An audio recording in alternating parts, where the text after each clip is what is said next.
Boa noite, irmãos. A alegria estarmos novamente reunidos para adorar ao Senhor. Estamos estudando o quinto evangelho. Não se assuste, né? Você talvez ache que é um apócrifo. Não é. É o livro do profeta Isaías, que é conhecido como o quinto evangelho. E estudando o livro do profeta Isaías, nós estudamos muito sobre Deus. E quando nós lemos a Bíblia, é uma das coisas que nós devemos procurar. O quê? Informações sobre quem é Deus. Por quê? Óbvio, porque a pessoa mais importante das nossas vidas é o Senhor. E o livro do profeta Isaías nos mostra muito como Deus é. Nos mostra um Deus perdoador, que quer purificar o pecado do seu povo, mas ao mesmo tempo o Senhor nosso Deus, ele julga os pecados do seu povo. E nós estamos estudando um capítulo que trata exatamente disso. Isaías, capítulo 5. Abra sua Bíblia lá em Isaías 5. Exatamente no começo do mês de novembro, nós começamos a estudar o quinto capítulo do livro do profeta Isaías. E no último domingo de novembro, que eu acho que é hoje mesmo, né? Nós vamos terminar este capítulo.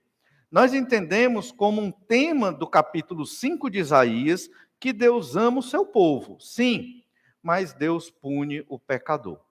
O nosso Deus, ele nem pode ser visto como um Deus que só pune e condena o pecado, e também não deve ser visto como um Deus que só ama o pecador. O Senhor, ele possui essas duas características, não só essas, mas muitas outras, mas especificamente aqui dentro desse livro. E nós, dentro desse tema, Deus ama o seu povo, mas pune o pecador, nós começamos a observar o primeiro de três aspectos e começamos no início de novembro.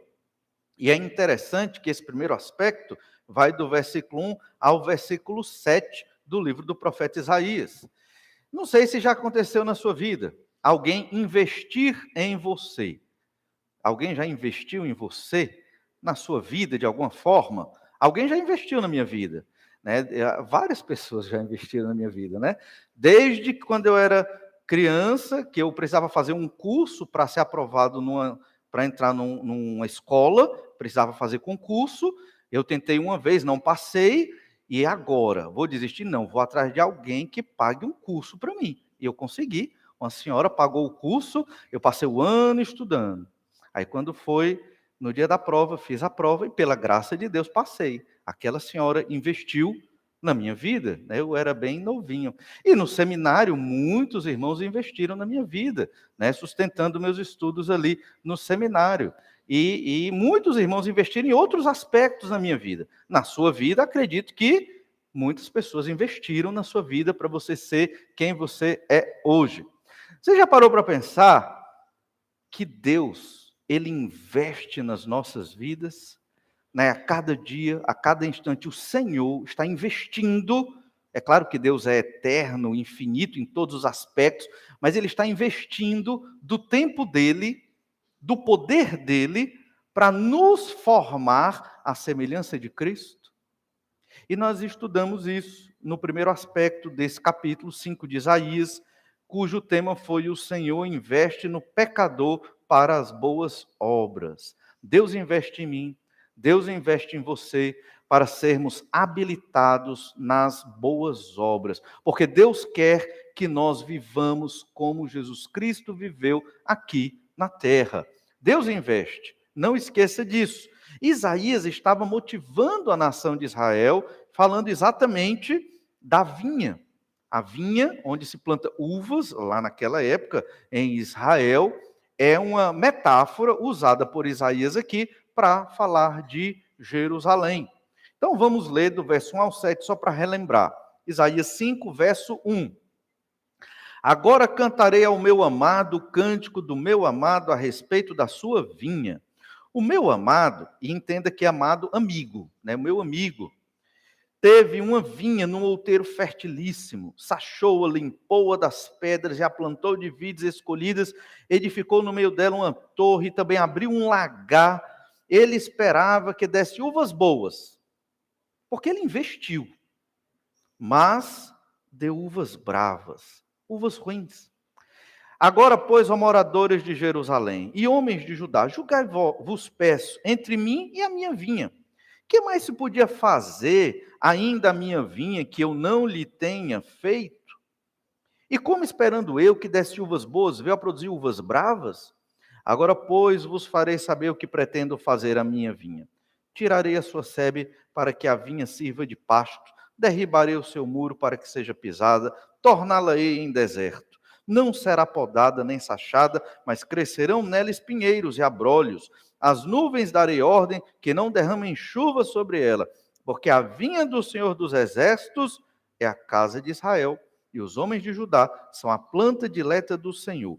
Este desejou que exercessem juízo, e eis aí quebrantamento da lei, justiça, e eis aí clamor. E o povo sofreu. Por quê? Porque não soube aproveitar o investimento que Deus fez em suas vidas.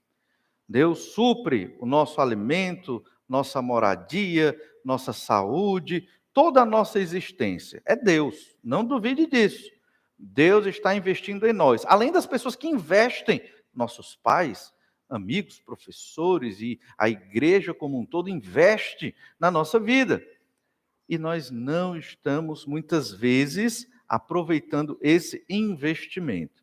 Mas saiba disso, o Senhor lhe ama, como também a mim, e o Senhor investe em nós. O Senhor investe pesadamente, ao ponto de ter enviado o seu próprio Filho para morrer numa cruz, para nos livrar da condenação dos nossos pecados.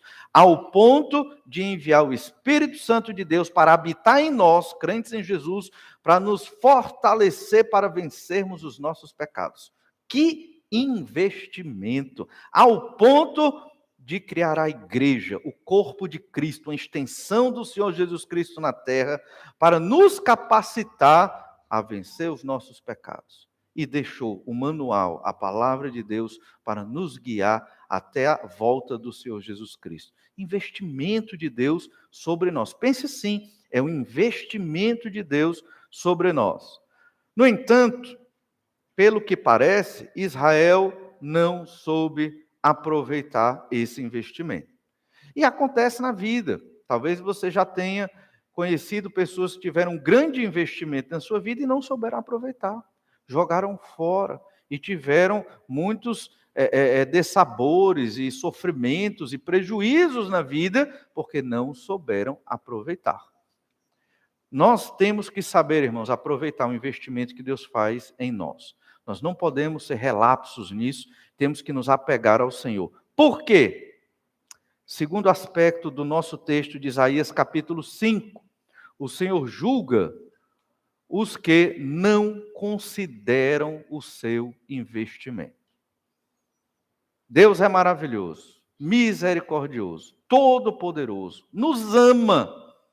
Só que o ser humano é tão obtuso nos seus pensamentos e emoções, que o ser humano, pecador, ele não liga para Deus. Ele não quer saber do Senhor.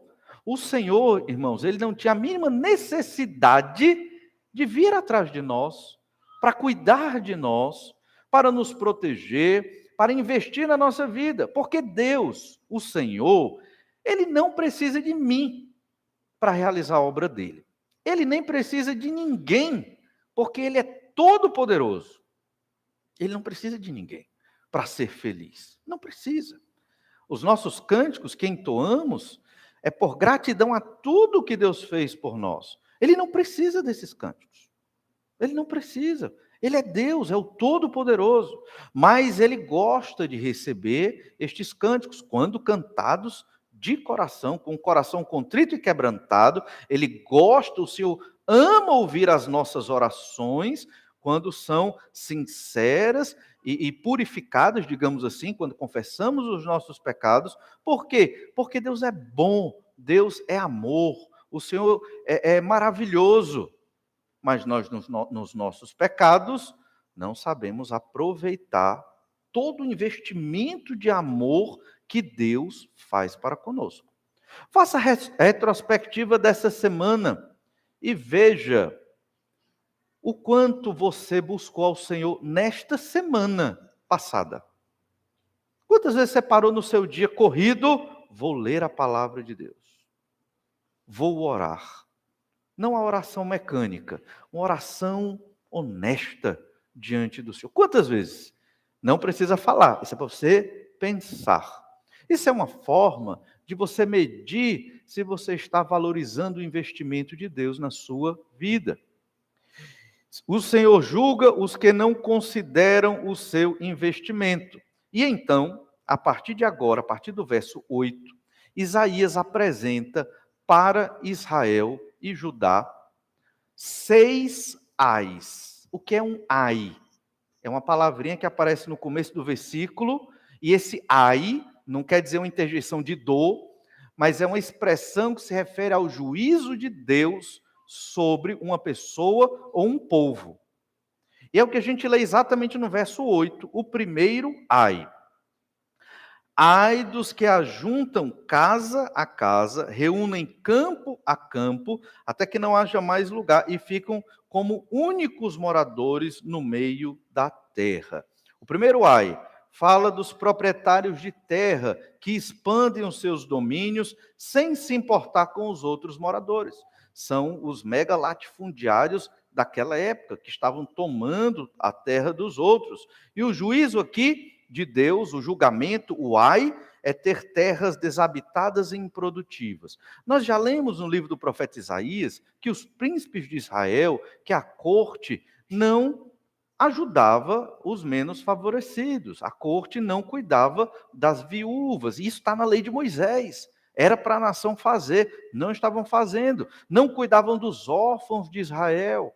E o desejo desses nobres, das mulheres nobres de Israel, era ficar cada vez mais ricos.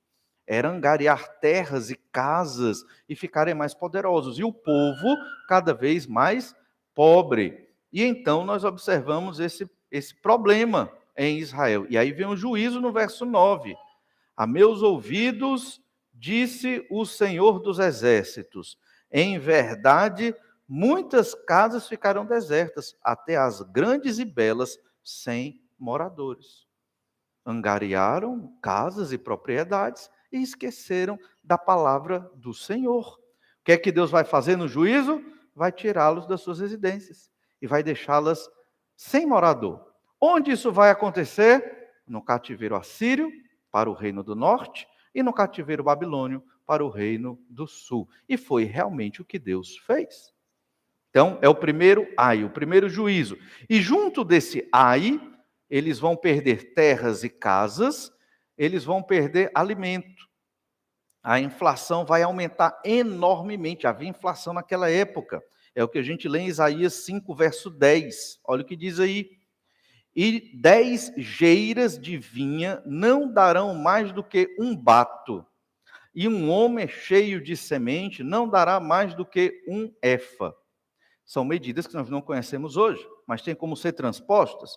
Então, nós entendemos que uma geira equivale a 25,2 quilômetros quadrados de terra. 25 quilômetros de terra. Produz muita uva, não é verdade? Muita uva é produzida em 25 quilômetros quadrados de terra. Dá para produzir realmente muita uva para produzir muito vinho. No entanto, esses 25 quilômetros quadrados de terra para produzir uva só iam produzir um bato, que equivale a 22 litros. Equivale aproximadamente a um garrafão de água mineral que a gente bota no nosso bebedouro, que são 20 litros. Então você imagine 25 quilômetros quadrados de terra para produzir um garrafão de 20 litros de vinho. Ou seja, a terra se tornou extremamente improdutiva. Talvez por pragas, talvez porque ninguém estivesse cuidando, porque foram levados para o cativeiro, mas esse é o juízo de Deus. E além disso, na segunda parte do verso 10 diz assim: e um homem cheio de semente não dará mais do que um efa. Então, um efa equivale a 37 litros. E um homem são 10 efas. Sintetizando, um homem desvalorizou mais do que 9 vezes. Então, ele valia 100, caiu para 10. Desvalorizou 90, digo, 9 vezes desvalorização aí. E aí a gente entende o processo de como as coisas se desvalorizaram naquela época. O alimento ficou escasso por conta dos pecados da nação. Quando nós avaliamos a nossa realidade política, nós não consideramos os pecados da nação.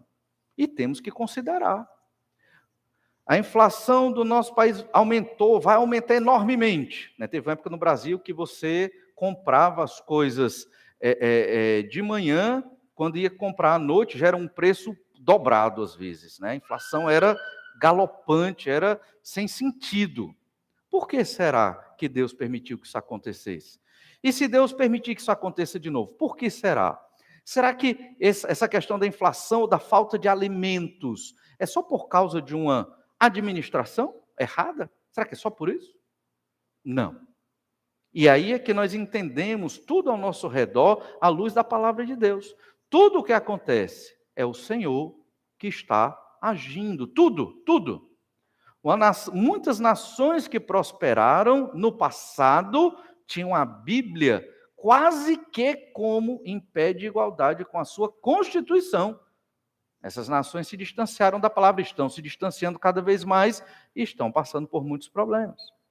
Então, não desassocie essas questões. Esse ai para Israel é porque a nação está esquecendo Deus, deixando de amar o Senhor, buscando terras, propriedades, principalmente a classe mais nobre, e esquecendo do Senhor. Deus vai privá-los da sua moradia e vai dificultar o acesso à alimentação.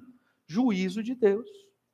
Juízo de Deus. Nações na América Latina que passam por esse problema, não é somente uma questão ideológica ou política, não é somente isso, mas envolve os pecados de uma nação. Nós não sabemos avaliar porque não temos uma revelação de Deus para isso, mas aqui nós temos como Deus trata Israel.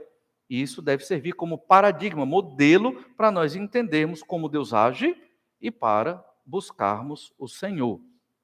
Segundo ai está no verso 11. Ai dos que levantam pela manhã e seguem a bebedice, e continuam até alta noite, até que o vinho os esquenta. Liras e harpas, tamboris e flautas, e vinho há nos seus banquetes, porém não consideram os feitos do Senhor, nem olham para as obras das suas mãos. Qual esse ai é contra aqueles que se embriagam, vivem na bebedeira, vivem nos banquetes, e nos banquetes, olha pastor, tocam flauta. Brincando, pastor toca flauta. Então, aí, liras, harpas, a lira é um negócio muito bonito também, nos banquetes. Banquetes aqui onde tinha bebedeira, todo tipo de pecados. Percebe por que os crentes não bebem? Nós não bebemos bebida alcoólica exatamente por isso, porque nós não queremos chegar nesse ponto. Nós abdicamos da bebida alcoólica, porque no nosso contexto de Nordeste, de Brasil, mas de Nordeste, de Ceará, se eu for perguntar aqui quantos tiveram pais alcoólatras, talvez muitos levantassem a mão, que seus pais, ou que foram alcoólatras antes de crer no Senhor Jesus Cristo.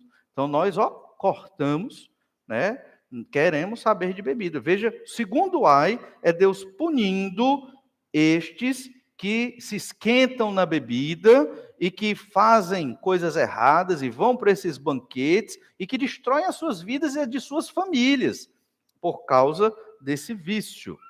E o verso 13 vai apresentar as consequências da embriaguez, as consequências dessas festas que não glorificam ao Senhor. Olha o verso 13, Isaías 5,13.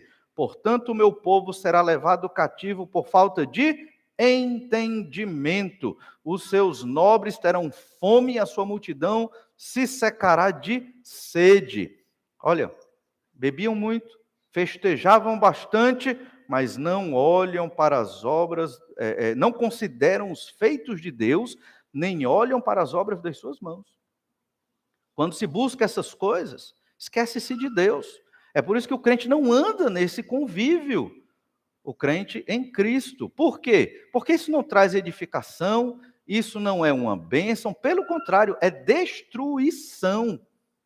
destruição. Quando nos metemos em vícios, aqui no caso o da bebida, o das festas, festas pagãs, certamente, a tendência é esquecer de Deus, não meditar no Senhor, não considerar as obras de Deus. O que é que Deus vai fazer? Cativeiro. Verso 13. Portanto, o meu povo será levado cativo. Por quê? Falta de entendimento. Entendimento de quê? De Deus. Conhecimento de Deus. Você acha que essa Bíblia é só para os crentes? A Bíblia Sagrada é para toda a humanidade obedecer. E você acha que aqueles que não conhecem Jesus Cristo estão pensando, ou pelo menos desejando, agradar a Deus? Nem pensam nisso. Estão preocupados com seus afazeres aqui na terra e se esquece que foi o Senhor que os criou. E se esquece que é Deus que dá a respiração para eles viverem. É o Senhor que os sustenta, é o Senhor que os alimenta, é o Senhor que mantém o mundo em harmonia mesmo e apesar do pecado. Toda a humanidade, irmãos, deveria se prostrar diante do Senhor hoje, clamando misericórdia e pedindo perdão dos seus pecados. Toda a humanidade, do Oriente ao Ocidente. Mas isso não tem acontecido. Israel, povo de Deus, ia para o cativeiro por falta de entendimento sobre Deus, falta do conhecimento sobre Deus. E Deus iria castigá-los. Como? Fome e sede. Lembre-se do verso 1 ao 7, a parábola da vinha, do cântico da vinha. Deus investiu naquela vinha. Deus amou Israel e ama Israel, mas Israel escolheu o pecado. Com cada indivíduo é do mesmo jeito. Nós crentes em Jesus, Deus nos ama, enviou Jesus para morrer pelos nossos pecados. O Senhor cuida de nós. Você está de pé, trabalhando, vivendo, aí participando de muitas atividades na sua vida. Por quê? É porque Deus quis. Ele tem o poder da vida e da morte. É o Senhor. A gente não pode esquecer isso. A gente não está só numa mera atividade religiosa aqui. Nós estamos glorificando o nome do Senhor e falando de como Deus é maravilhoso e é todo-poderoso. A nossa fé ela não pode ter sentido, ela não vai ter sentido se nós não conhecermos bem a quem nós servimos. É o Senhor nosso Deus. E Deus está aqui, investiu em Israel. Israel não quis esse investimento, exceto um remanescente fiel. O Senhor vai mandar para o cativeiro. Olha o verso 14. Aqui o juízo é muitas mortes, são muitas mortes. Isaías 5,14. Por isso, a cova aumentou o seu apetite, abriu a sua boca desmesuradamente, para que lá desce a glória de Jerusalém. E o seu tumulto, e o seu ruído, e quem nesse meio folgava. A boca, né, abriu-se o apetite da cova. Aqui a ideia é que muitos vão morrer, porque desobedeceram ao Senhor. Aí você faz a reflexão desse período de pandemia. Quantas mortes aconteceram, né? Até de crentes no Senhor Jesus Cristo, mas pela graça do Senhor sabemos que estão aguardando a ressurreição. Mas e aqueles que não creram no Senhor Jesus Cristo? É o juízo de Deus. Morreram sem crer em Jesus. Jesus nos ensina. Estão aonde? Local terrível, de condenação e de sofrimento por toda a eternidade. Irmãos, o que Deus está fazendo com Israel é um modelo de como Deus age. E se você ainda não creu em Jesus, arrependa-se, porque o Senhor julga dessa forma. Olha o verso 15. Então a gente se abate, o homem se avilta, e os olhos dos altivos são humilhados. Verso 16. Mas o Senhor dos exércitos é exaltado em juízo, e Deus, o Santo, é santificado em justiça. Os pecadores que não aproveitaram o investimento que Deus fez nas suas vidas serão abatidos, serão humilhados, porque escolheram o pecado. E o Senhor será exaltado e glorificado, porque ele é o justo juiz. Verso 17. Então os cordeiros pastarão lá como se no seu pasto, e os nômades se nutrirão dos campos dos ricos lá abandonados. Ele volta para aquela primeira fala, onde os moradores de Jerusalém iam perder suas casas, iam perder seus campos. Volta a falar disso por quê? Exatamente porque esqueceram o Senhor. Deus deu oportunidade. Isso, quando Isaías falou, ainda não havia acontecido. Foi acontecer séculos depois, cerca de 140, 150 anos depois do que foi profetizado aqui, mas Israel e Judá não se arrependeram dos seus pecados.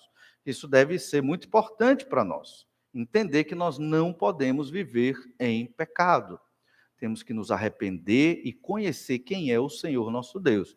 Deus ama pecadores arrependidos, mas o Senhor não tolera o pecado no meio do seu povo. E então chegamos no terceiro ai. O terceiro ai, verso 18. Ai dos que puxam para si a iniquidade com cordas de injustiça, e o pecado como com tirantes de carro. Olha aí. Uma coisa, irmãos, é você cometer um pecado e, Senhor, estou arrependido, me perdoe, e honestamente procurar vencer esse pecado. Outra coisa é você pegar uma corda, laçar o pecado que está longe de você e você puxa. Eu quero esse pecado. Eu quero esse pecado. Já viu na Bíblia que está errado, mas ainda quer o pecado. Esse era o problema de Israel. Pecadores obstinados, e conheciam a palavra de Deus, sabiam memorizar os textos da lei de Moisés. E olha a ironia do verso 19, e dizem: apresse-se Deus, leve a cabo a sua obra, para que a vejamos, aproxime-se, manifeste-se o conselho do Santo de Israel, para que o conheçamos. Isso aqui é a fala do povo pecador, sendo exortado pelo profeta Isaías, que está ironizando o poder de Deus. Ironizando. Apareça, Deus. Queremos conhecê-lo. Faça a sua justiça, Senhor. Vamos ver o que é que o Senhor vai fazer aqui. Sabe por que o povo pensava isso? Eles eram muito confiantes, porque o templo estava em Jerusalém. Eles eram muito confiantes. Por quê? Nós somos o povo de Deus. Nós temos a revelação de Moisés, né? O nosso rei é descendente de Davi, dele vem o Messias. Eles sabiam tudo isso, e eles achavam que isso ia livrá-los da mão do Senhor. Então eles pecaram descaradamente. E a gente vê esses tipos de pecados, até de reis, que sacrificavam, né, adorando, sacrificavam pessoas e crianças em adoração aos ídolos pagãos da antiguidade ali. Veja como era horrível, e o Senhor vai tratar, vai aplicar o seu juízo contra estes pecadores. Quarto ai, verso 20. Ai dos que ao mal chamam bem, ao bem mal, que fazem da escuridade luz, e da luz escuridade. Põe o amargo por doce, e o doce por amargo. Esse quarto ai, ele é muito comum nos dias de hoje. Já era naquela época, e hoje muito mais. Isso aqui, irmãos, é a relativização do pecado. O que significa isso? Você lê na Bíblia que determinada situação é um pecado, diz, não, mas espera aí, isso aqui é porque era naquela época, hoje é diferente. Por exemplo, a formação da família, o homem, o líder guiando a sua casa, o pastor da sua casa, a esposa, sua auxiliadora, submissa à liderança, à direção do seu marido. Aí chega aqui, não, pastor, isso aí era no tempo antigo. Hoje é diferente. Estamos vivendo na modernidade, então não é dessa forma. Pera lá. A palavra de Deus é quem nos traz os absolutos. A verdade absoluta que existe vem da Bíblia Sagrada. E se expressa, sim, a Bíblia, ela se expressa em vários contextos, em várias disciplinas, e muitos que nem são crentes acabam, em alguns aspectos, expressando verdades que nós temos aqui na Bíblia Sagrada. Mas a verdade que não muda está na Escritura. É claro que tem elementos culturais, a gente sabe disso. Não circuncidamos mais ninguém, isso não é necessário, vivemos na nova aliança. No entanto, existem verdades absolutas que nós não podemos desprezar nem rejeitar. Mas o povo de Israel, o que era mal chamavam de bem, o que era as trevas eles chamavam de luz. Não caia nesse erro. Não mude os conceitos do Senhor para adequar a sua vida para viver um pecado que você gosta de ter aí. Não faça isso. A Escritura diz o que é certo e o que é errado. E se você escolher o pecado, juízo de Deus na sua vida. Um quinto ai, verso 21. Ai dos que são sábios a seus próprios olhos e prudentes em seu próprio conceito. Deus vai julgar aqueles que se acham justos, sábios e que até não se acham pecadores, prudentes no seu próprio conceito, não no conceito de Deus. E isso, irmãos, está muito no coração do pecador, do ser humano pecador. É difícil reconhecer os nossos erros e os nossos pecados, principalmente quando o irmão vem nos exortar. Principalmente quando o irmão vem amorosamente mostrar que estamos cometendo alguns erros. É difícil. Nós estamos sempre na defensiva. Nós não queremos reconhecer as nossas falhas e os nossos pecados. Deus, ele vai julgar aqueles que se acham sábios aos seus próprios. Uma coisa é você ser sábio na sua cabeça, no seu conceito. Outra coisa é ser sábio segundo a vontade de Deus. Sabedoria aqui não tem a ver com conhecimento. Você pode ter um volume enorme de leitura e de conhecimento, o que não deixa de ser ruim, é algo bom, mas você pode não ser sábio. A sabedoria, ela é aplicada na vida diária, na vida prática, e ela vai trazer muitas bênçãos quando ela é do Senhor. Então, isso são reflexos de pessoas orgulhosas, soberbas, que não querem saber da Escritura, embora tenham a Escritura e conheçam a Escritura. Nós não podemos ser assim, senão o juízo de Deus vem sobre nós. Observe lá em Provérbios 1,7 que diz: o temor do Senhor é o princípio do saber, mas os tolos desprezam a sabedoria e o ensino. Ser sábio aos próprios olhos é desprezar a sabedoria e o ensino do Senhor. E o que é sabedoria? É temer a Deus. Sabedoria é confiar em Deus. Sabedoria é confiar na Escritura. E não só confiar, viver pela Escritura. O sexto e último ai. Isaías 5:22. Ai dos que são heróis para beber vinho e valentes para misturar bebida forte, os quais por suborno justificam o perverso e ao justo negam justiça. Ele basicamente está aqui descrevendo um pouco da corte da nação de Israel. Eram homens e mulheres nobres, que a gente falou no capítulo 3 de Isaías, que se dedicavam à bebedeira. Eles eram heróis, mas para beber. Não para construir, para edificar, para ensinar, para cuidar. Eles eram valentes, mas para a bebida forte, misturando as bebidas. Não eram valentes para proteger a sua família, para cuidar da sua esposa e amá-la sacrificialmente. Aí não eram valentes. A nobreza de Israel estava nessa perspectiva aqui. E o que é que eles faziam? Por suborno, justificavam o perverso. Recebiam a propina, nome moderno para o suborno, e eles consideravam o perverso, o criminoso, como justo. Essa era a nação de Israel naquela época, talvez muito parecida com a nossa nação nos dias de hoje, né? 6 ais. 6 motivos para Deus julgar e condenar o seu próprio povo. E a condenação era perda da sua casa, perda da sua terra. A condenação era a perda do alimento e da bebida, para saciar sua sede. Perderam a paz, perderam a bênção do Senhor. Por quê?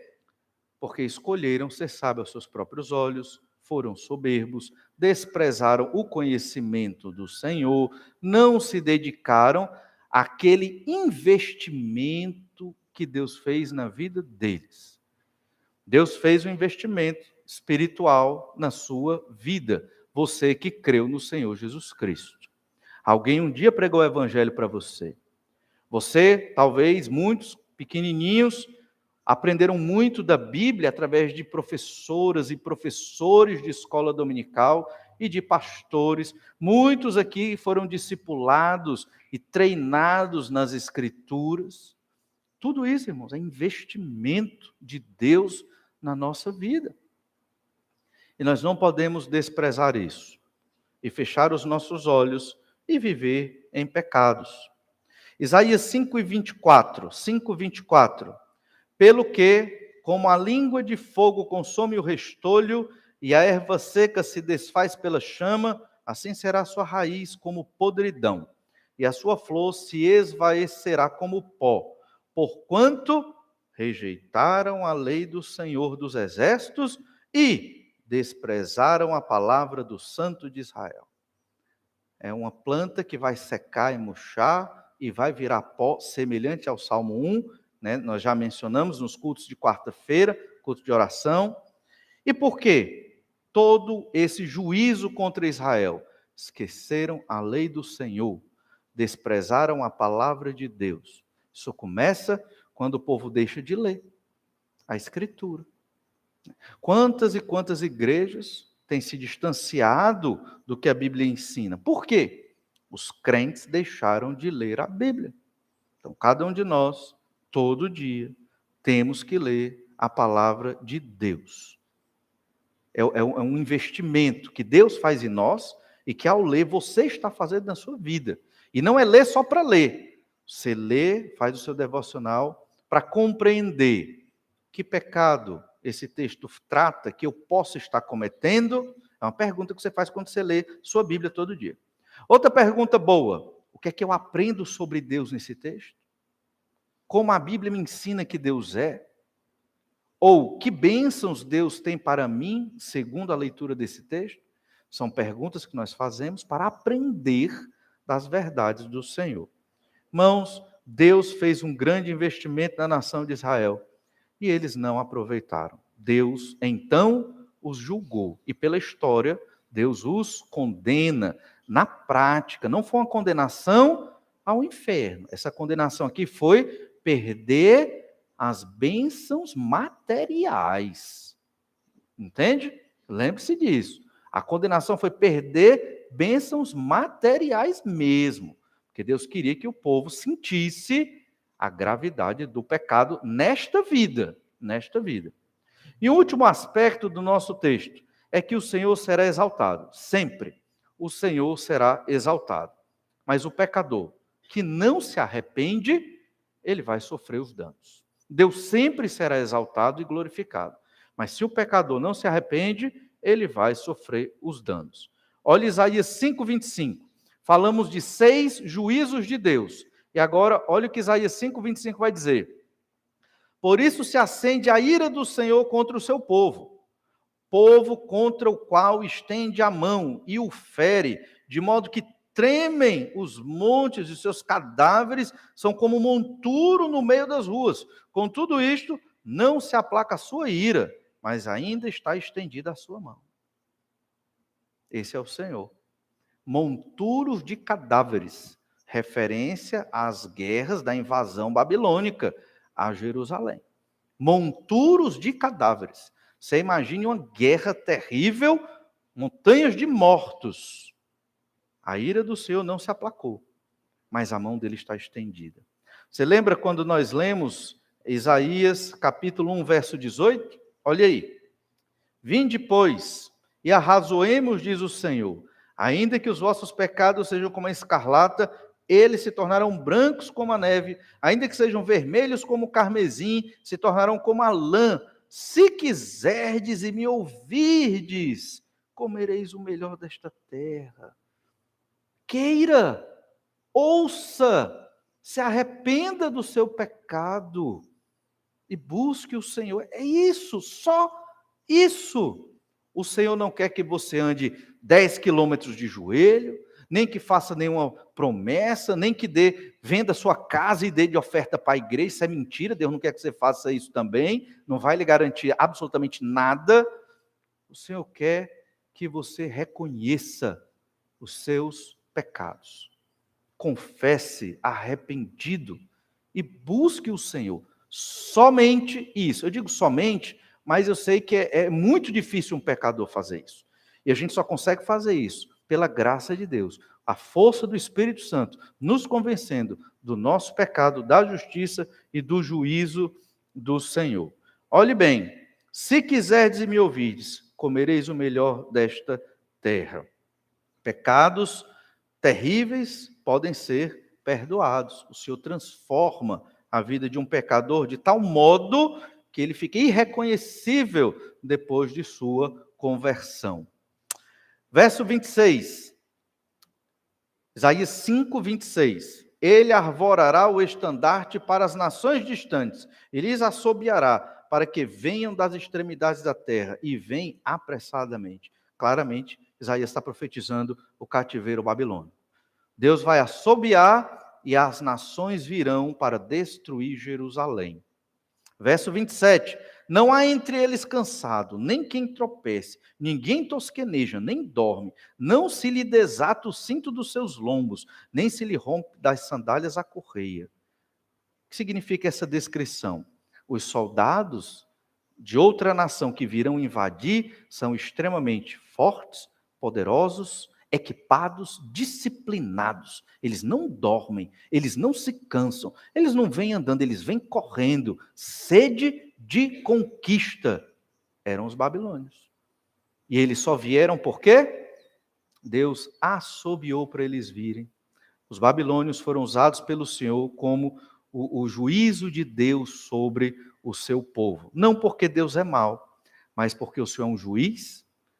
Eles não quiseram se arrepender dos seus pecados e Deus os julgou.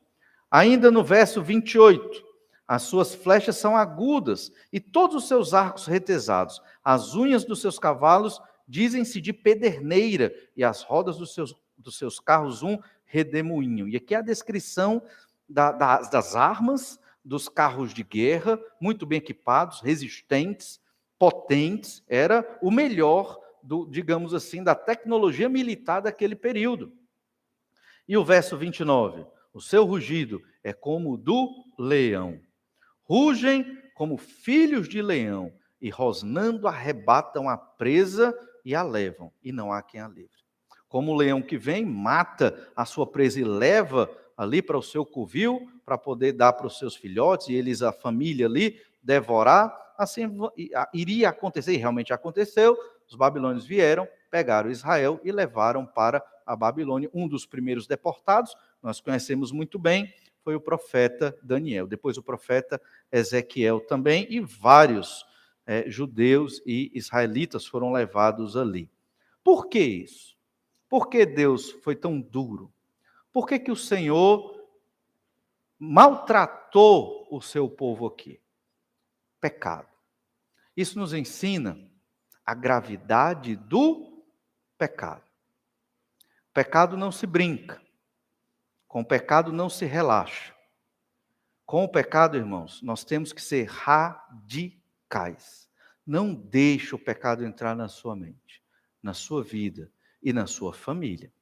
Não deixe o pecado entrar no seu coração, porque quando entra e ele se torna um pecado de estimação, nós vamos nutrir, e esse monstrinho vai crescendo dentro de nós. E esse pecado, que no início era simples, era uma mentirinha, foi um descuido, uma besteirinha, todo mundo faz, tem problema. É esse pecado que vai entrar em nós e vai nos destruir. Temos que estar muito alertas e vigilantes. Os eventos que acontecem no mundo hoje também são movidos pela soberania do Senhor nosso Deus.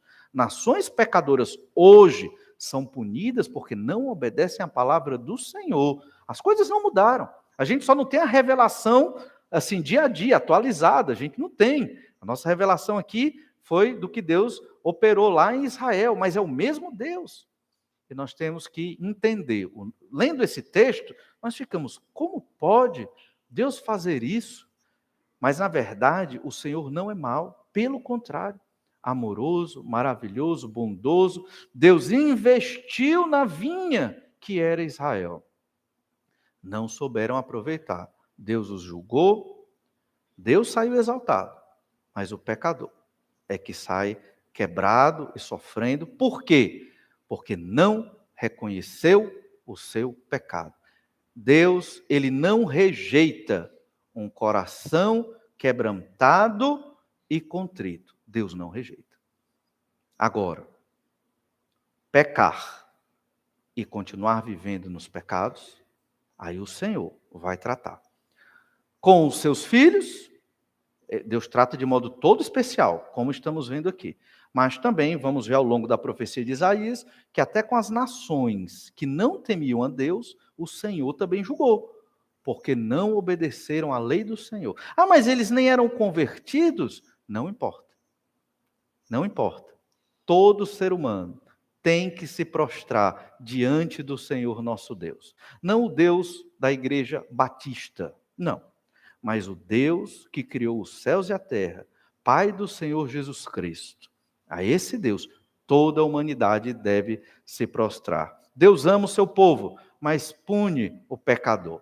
Então, nós que somos crentes, devemos fazer um autoexame, devemos olhar o nosso coração, reconhecer os nossos pecados, confessá-los e pedir perdão diariamente. Não há aqui quem não seja pecador, e mesmo depois de crente em Jesus, que não cometa pecados. E que necessita, todo dia, se arrepender de pecados. Todos nós aqui precisamos fazer isso. Todos. Se é que estamos rumo à santificação e à semelhança de Cristo. E aqueles que aqui estão, que não creram em Jesus, arrependam-se. Porque se o juízo de Deus, aqui na terra, para o seu povo, Israel na antiguidade, foi duro, o que pode se dizer do juízo de Deus na eternidade para o pecador que não se arrepende? Inferno de fogo por toda a eternidade. Jesus morreu na cruz para nos livrar desta condenação. Nos arrependamos dos nossos pecados e busquemos ao Senhor. Vamos orar, pedir que o Senhor nos abençoe. Obrigado, Pai amado, por tua graça e misericórdia e pelo teu amor. Em alguns momentos, ó Pai, percebemos textos difíceis na tua palavra, mas que mostram o real caráter do Senhor. Um Deus amoroso, que investe em nós, mas também, Senhor Deus, lemos hoje aspectos do Senhor julgando o teu povo na antiga aliança. Senhor Deus, nos ajuda a temer e tremer diante do Senhor. Ajuda a tua igreja a odiar o pecado, a correr longe do pecado, a ser radical contra qualquer tipo, expressão ou forma de pecado. Dá-nos sabedoria, Senhor Deus, para termos esse entendimento e percepção de como o pecado é terrível nas nossas vidas, nas nossas famílias e destrói toda a sociedade ao nosso redor. Dá-nos esse entendimento, ó Pai, para que assim confessemos o nosso pecado, lutemos para não vivermos em pecados, de modo que tenhamos uma vida que agrade a Ti e o Senhor se alegre conosco. Ajuda-nos, Senhor, a sermos alegria para Ti, apesar dos nossos pecados. É o que eu te oro e peço em nome de Jesus. Amém. Nesta oração silenciosa, você ainda pode orar um pouco mais ao Senhor, confessar pecados e buscar a presença de Deus na sua vida. Deus abençoe, uma boa noite e até breve.